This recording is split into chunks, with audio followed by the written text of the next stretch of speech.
गेले 2 दशक बिहारची सत्ता आपल्या हातात ठेवणारे नितीश कुमार आता दिल्लीला जाणार आहेत.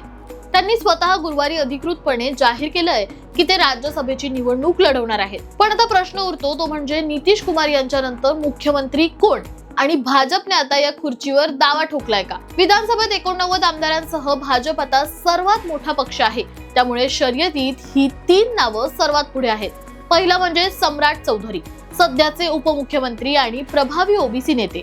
ओबीसी मतांसाठी भाजप त्यांना मुख्यमंत्री पदाचा चेहरा बनवू शकते. दुसरं म्हणजे नित्यानंद राय, केंद्रात गृहराज्यमंत्री आणि यादव समाजाचा मोठा चेहरा. आरजेडीच्या यादव मतांच्या मक्तेदारीला सुरुंग लावण्यासाठी भाजप त्यांच्या नावाचा विचार करू शकते. तिसरं आहे दिलीप कुमार जयस्वाल, बिहारचे उद्योग मंत्री आणि वैश्य बनिया समाजाचे नेते. 2025च्या निवडणुकीत भाजपला यश मिळवून देण्यात यांचा मोठा वाटा मानला जातो.